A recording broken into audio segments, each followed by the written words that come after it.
Assalamualaikum warahmatullahi wabarakatuh. Waalaikumsalam warahmatullahi wabarakatuh. Amin ya rabbal alamin. Jadi radang paru bagi anak kecil itu banyak ya sebenarnya kasus seperti itu tuh banyak yang saya amati. Cuma kalau itu biasa radang paru itu ada dua kemungkinan, diobatin insya Allah bisa sembuh, kemudian nanti dia setelah akil balik bisa sembuh. Setelah akil balik, Pak? Ya, biasanya setelah akil balik biasanya bisa sembuh. Nah, kenapa seperti itu? Begini. Jadi penyebab dulu bahwa radang paru. Jadi ada di paru anak kecil itu meradang batuk aja terus. Itu karena apa? Biasanya salah satu orang tuanya itu hobinya emosional. Marah maksudnya? Ya nyimpan marah, ya keluar, nyimpan marah, keluar seperti itu.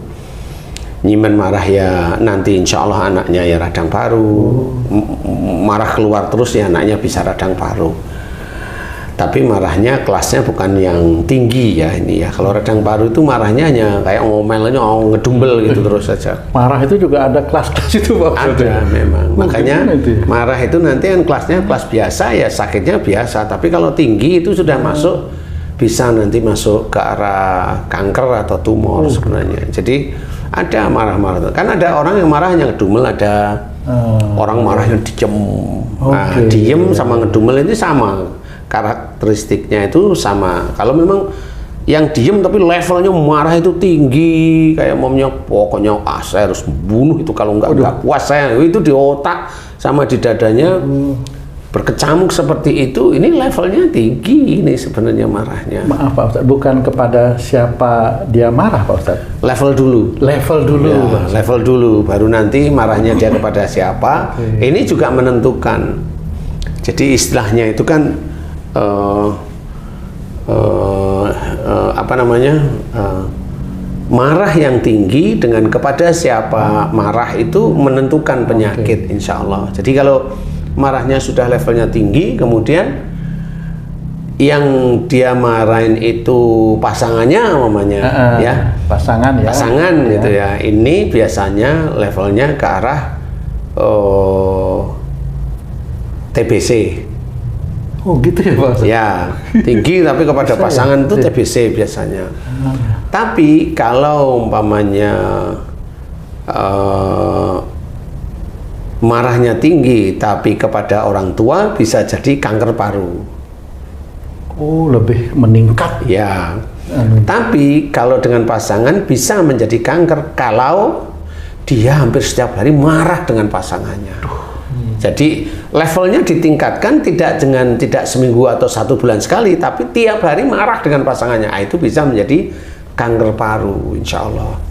Seperti bukan jantung Ustaz. Itu kalau marahnya hanya meledak apa gitu biasa gitu ya marah. Tapi kalau marahnya itu kayak mau gerakin tangan, mau ini atau iya terus mau banting, mau rasanya karena marah kan macam-macam ya. Gregetan gitu ya. Nah itu jantung yang diincar. Biasanya seperti itu. Jadi jantung koroner kalau tipe marah seperti itu. Nah kalau marah yang kayak tadi, mamanya hanya ngomel, ngedumbel, ini ya itu radang paru aja. Dan insya Allah kalau untuk anak kecil, selama anak kecil itu wataknya tidak sama dengan orang tuanya yang emosional, yang ngomel, dia wataknya lebih santai, happy, nggak jarang marah. Dia nanti setelah balik sembuh sendiri tanpa diobati, insya Allah seperti itu. Sembuh sendiri. Apa bisa begitu Pak Ustadz, seorang anak yang wataknya tidak mirip orang tuanya gitu? Kan biasanya ada orang tua yang emosional kan biasanya salah satu, nggak dua-duanya emosional. Salah satu pasangannya. Salah satu aja. Nah kalau anaknya ini dia membawa genetik dari yang tidak emosional, ya aman. Dia bisa terbebas. Besoknya itu bisa terbebas biasanya. Artinya cepat diberikan kesembuhan. Iya, karena tidak ada watak yang sama dengan orang tuanya yang emosional tadi. Insya Allah seperti itu. Asma juga sama. Asma itu kan ada yang kata dokter itu, oh nanti gede pulih sendiri. Memang ada yang pulih sendiri. Kalau memang anaknya itu tidak sama dengan salah satu orang tuanya yang mamanya Kalau dia ada masalah itu diem, nggak mau cerita, dia hobinya cerita santai, kan hilang nanti. Karakter itu dia nggak punya, atau punya tapi persentasenya kecil, jadi menghilang seperti itu. Nah, insya Allah cara-cara seperti itu kelihatan. Kalau saya kelihatan, kalau dokter pengalaman, ya bolehlah seperti itu, tidak apa-apa. Maksudnya tidak apa, ya karena memang beliau pengalaman aja. Tapi ya ada yang radang paru itu ya terus menerus, sampai dia tua, dewasa tua gitu lah. Kenapa? Nah, dia sama sifatnya dengan orang tua yang emosional, marahnya diem, jengkelan gitu, ngambekan mamanya. Nah, ya akhirnya ya nggak sembuh gitu. Ini yang bagian nggak sembuh. Nah, caranya gimana sekarang? Ayo kembali ke jalan Allah, yaitu tobat. Allah sudah menceritakan banyak hal tentang tobat. Wasyari'u ila maghfiratin min rabbikum, dan bersegeralah kamu ke dalam ampunan Tuhanmu. Jadi kalau sudah tahu, minta ampunlah kepada Allah Ta'ala. Titik mana? Kalau paru hobinya berhubungan dengan marah yang ada di dada sebenarnya. Insya Allah itu tobatkan kepada Allah Ta'ala, minta maaf kepada pasangan, belajar untuk memahami keadaan sehari-hari, belajar kekurangan pasangan itu bisa difahami, kemudian kalau memang itu kurang ya diberi masukan agar pasangan ini bisa juga memperbaiki kekurangannya. Kan seperti itu dari kehidupan berkeluarga menurut Islami itu kan seperti itu. Bukan berarti kalau mamanya kita imam itu langsung kamu nurut saya karena saya lebih tahu daripada kamu tentang agama Islam. Enggak boleh seperti itu. Manusia tidak akan sempurna. Manusia yang tahu agama pun tidak akan sempurna. Kalau dia merasa ujub, riya di titik itu, pasti nanti akan jatuh. Pasti akan jatuh. Insya Allah. Karena apa? Karena kalau memang dia ibadahnya cukup, tetapi dia ada ujub, riya tentang ibadahnya sendiri atau ilmu agamanya, pasti akan diingatkan oleh Allah Ta'ala dengan salah satunya adalah jatuh dengan bicaranya dia sendiri, jatuh dengan apa yang dia lakukan sehari-hari. Kalau dia mempermalukan saudaranya yang lain, ya dia nanti jatuhnya ya dia dipermalukan oleh orang lain seperti itu. Jadi kita belajar untuk tidak boleh berbuat seperti itu. Ada kekurangan di pasangan kita, ya nasihati agar pasangan kita itu berubah, kan gitu ya. Sebenarnya sakit kanker payudara, kanker paru ini setelah saya lihat riwayatnya, ternyata dia marah sama suaminya. Apa dengan suami juga bisa mendatangkan kematian mudah seperti itu, Ustaz? Kalau dia marahnya setiap hari. Oh iya benar tadi, setiap hari. Kalau setiap hari dia marah beneran ya bisa. Makanya tadi saya bilang, kecuali kalau marahnya sebulan sekali kan gitu ya. Kalau sebulan sekali kan ibaratnya begini loh, Ci. Ada marah, ada baik. Ada marah, ada baik. Nanti ada marah lagi, ada baik. Ada marah lagi, ada baik. Ini insidental marah ya, walaupun sebenarnya tidak boleh. Tetapi ini yang nanti akan ngerem dari sistem kematian. Sebenarnya itu. Sudah dia marah, nggak pernah minta maaf. Itu kan sebenarnya nilai buruk, lebih buruk sebenarnya. Kita harus pahami seperti itu, bahwa level marah hampir setiap hari itulah.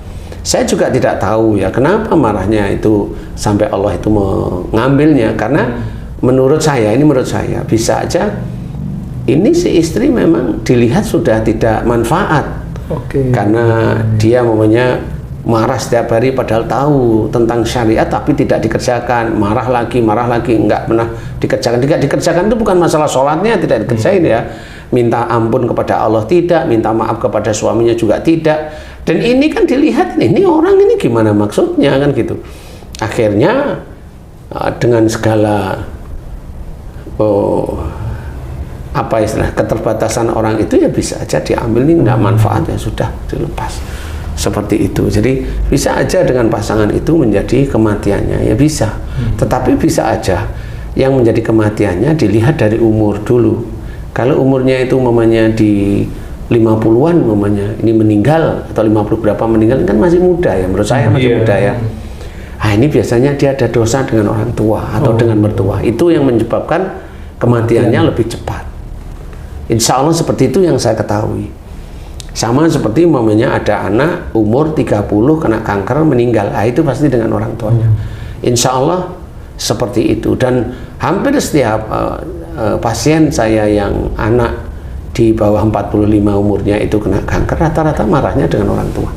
Dan kuat marahnya. Atau itu ada kiste, atau ada miom, ada tumor dan sebagainya. Kalau di bawah umur 45 dan dia belum menikah atau sudah menikah tapi sudah mudah baru 2, 3, 4, 5 tahun muncul itu, nah itu bisa dua, dia dengan orang tuanya atau dia dengan suaminya. Insya Allah seperti itu. Jadi kita harus belajar bahwa radang paru insya Allah itu dari emosional. Kemudian TBC itu marah yang diam. Nah itu beda lagi. Kalau radang paru emosional biasanya keluar, tapi emosional keluar aja. Kalau TBC itu marahnya diam, marah muncah di sini diam. Nah insya Allah kalau memang gimana caranya menyelesaikan ya, kalau radang paru ngomel ya cobalah, mohon ampun jika sering ngomel, marah kepada siapa, pasangan boleh, pada orang tua juga boleh, mohon ampun. Kemudian minta maaf kepada beliau-beliau yang memang diomelin, dimarahi, istiqomah dikerjakan, ya, insya Allah radang itu akan hilang.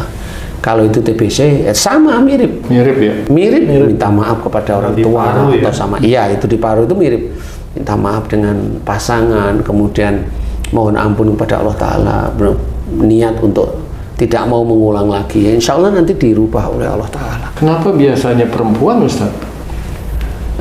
Kecenderungan ada sih laki sebenarnya, tapi rata-rata itu ya perempuan ya memang ada, karena kecenderungan kalau yang marah disimpan itu kan bisa aja perempuan. Tapi ya rata-rata. Tetapi kalau perempuan cenderung marahnya itu tidak disimpan dengan dalam, dia marahnya itu benar mau diungkapkan tapi tidak jadi, nah jadinya kanker payudara. Biasanya di titik itu. Paru ya. Nah, yang paru rata-rata malah laki-laki biasanya. Ada perempuan tapi jarang. Yang sering adalah laki-laki. Karena bagian apa? Mesti bagiannya ngerokok katanya, kan gitu ya. Kalau enggak, oh saya enggak ngerokok dok. Oh kamu rokok pasif. Lah wong yang tangganya ngerokok enggak kanker kok, yang pasif yang malah kanker, yang enggak kerokok kalah kanker, itu kan jadi lucu, jadi lucu gitu. Jadi kalau tapi ya enggak apa-apa, itu kan analisa masing-masing kan, monggo-monggo aja. Tapi kalau saya ajak berpikir, ayo berpikir. Maaf Pak Ustadz, kalau marahnya sama teman sejawat atau teman kerja itu bisa juga? Bisa sama, sama flek atau radang paru itu bisa, tapi nanti di umur-umur di atas 55, baru 60 munculnya itu baru muncul. Ya, seperti itu insya Allah. Dari orangnya udah nggak ada maaf. Tapi ada juga caranya Allah itu dilihat, jadi diukur biasanya. Ini pengalaman saya ya, dari saya melihat orang-orang yang sakit itu. Jadi dia nggak pernah sakit sejak muda, tapi saya lihat ini emosionalnya tinggi. Kemudian karena ini karena saya kenal aja, saya kenal, kemudian saya ngomong, kamu merubah, kalau emosimu begini nanti yang saya takutkan itu kalau kamu nggak pernah mohon ampun kepada Allah Ta'ala, kamu nggak dimunculkan penyakit sekarang, tapi nanti dimunculkan penyakitnya dan langsung menuju kematian, menuju ke arah kematianmu. Jadi hati-hati gitu. Wah, apa iya kamu ngeramal? Enggak, ini pengalaman. Nah, memang benar seperti itu. Jadi pada saat dia memang di umur-umur seperti ini, benar dimunculkan sakit, ndodro itu semuanya dimunculkan sakitnya, yaitu munculkan yang lain dan meninggal. Kalau mamanya dia sakit, kemudian harta yang dicari tidak halal, dia habiskan hartanya untuk untuk mengobati, untuk ini karena banyak yang nggak halal. Ya akhirnya istrinya saya sudah pasrah. Udah pasrah karena nggak mau ngobatin lagi kan gitu. Nah, seperti itu. Jadi belajar dari petunjuk-petunjuk Allah setiap harinya. Ini kan petunjuk Allah ya.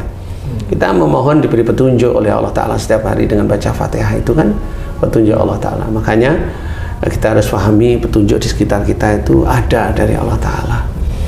Nah, mudah-mudahan ini bisa menjadi gambaran sehingga siapa yang kena radang paru atau flek atau TBC, ayo kembali ke jalan Allah. Ini cara mudah, cara gampang sebenarnya.